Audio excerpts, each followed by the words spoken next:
Hello बच्चों, let's read the question. So the question says that study the following flow chart that shows curd formation from milk and select the correct option for A and B. तो हम लोग पहले flow chart देख लेते हैं. Flow chart says that first process curd दही को add किया जाता है फ्रेश मिल्क में as a inoculum. Then lab shows growth in milk.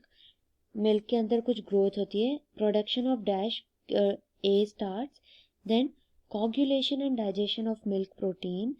मतलब मिल्क का जो प्रोटीन है उसका कोगुलेशन हो जाता है यानी एक्यूमुलेशन हो जाता है, उसका डाइजेशन हो जाता है, जिसकी वजह से न्यूट्रिशनल क्वालिटी इंक्रीज हो जाती है इन बी. तो हमें ये बताना है कि यहाँ पे ए और बी क्या है. ऑप्शन हैं A citric acid, B vitamin B12, A lactic acid, B vitamin B12, A lactic acid, B vitamin C, A citric acid, B vitamin B2. तो सबसे पहले हम लोग की कॉन्सेप्ट समझते हैं और की कॉन्सेप्ट में हम लोग देखेंगे that what is fermentation. Fermentation इस प्रोसेस को समझने के लिए ज़रूरी है क्योंकि ये प्रोसेस ही खुद में फर्मेंटेशन की वजह से हो रहा है. ये प्रोसेस फर्मेंटेशन ही है. तो फर्मेंटेशन क्या है? एक तरह का केमिकल प्रोसेस है. इसे केमिकल प्रोसेस इसलिए कहा जाता है क्योंकि इसके अंदर केमिकल चेंज होता है. और केमिकल चेंज का मतलब है जैसे कुछ गैसेस रिलीज होंगी जिसकी वजह से ये एक इरिवर्सिबल प्रोसेस भी होता है. यानी कि जिस रिएक्टेंट से शुरू हुआ और जिस प्रोडक्ट पे बना वो वापस से प्रोडक्ट से रिएक्टेंट में नहीं चेंज हो सकता. इसलिए ये एक इरिवर्सिबल चेंज है. और फर्मेंटेशन की सबसे इम्पॉर्टेंट कंडीशन ये है कि एक एनारोबिक कंडीशन में ही होता है. एनारोबिक कंडीशन का मतलब है ऐसी जगह जहाँ पे O2 की एब्सेंस हो. यानी कि अगर ऑक्सीजन प्रेजेंट होगी तो फर्मेंटेशन नहीं हो पाता. और इसके लिए यूज़ किए जाते हैं माइक्रोब्स. माइक्रोब्स में यूज़ किए जा सकते हैं. फॉर एग्जांपल माइक्रोब्स यूज कर जैसे कि bacteria, then fungi, then yeast. Fermentation के अंदर बेसिकली होता क्या है? It is a formation of और ब्रेक डाउन.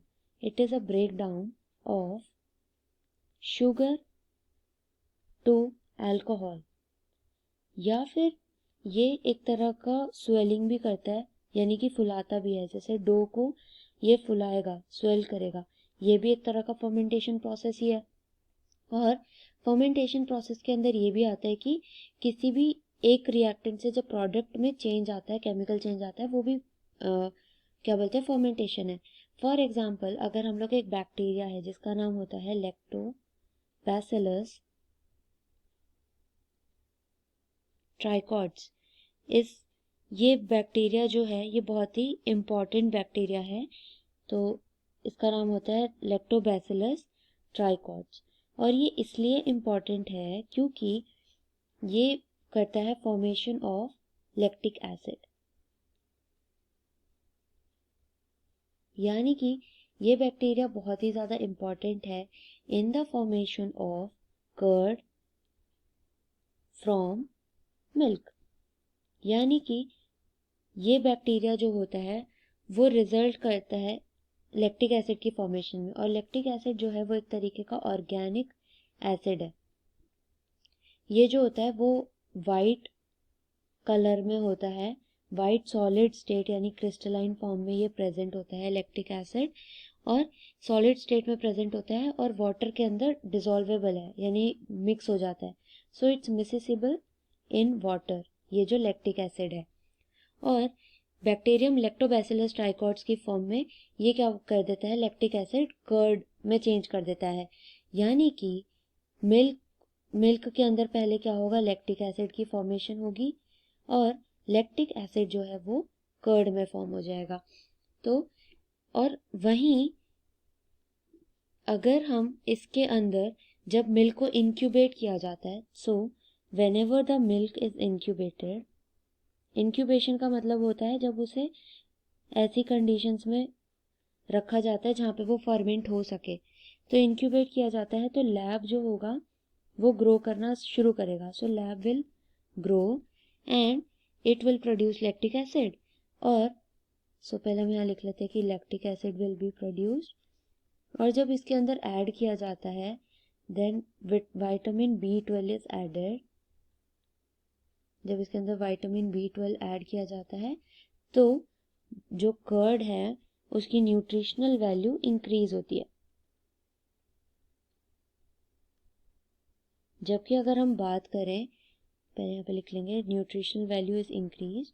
जबकि अगर हम बात करें सिट्रिक एसिड की, तो सिट्रिक एसिड जो है एक तरीके का वीक ऑर्गेनिक एसिड है, जबकि लैक्टिक एसिड एक स्ट्रॉन्ग ऑर्गेनिक एसिड है। और ये एक वीक ऑर्गेनिक एसिड है और ये ज़्यादातर सिट्रस फ्रूट्स में पाया जाता है।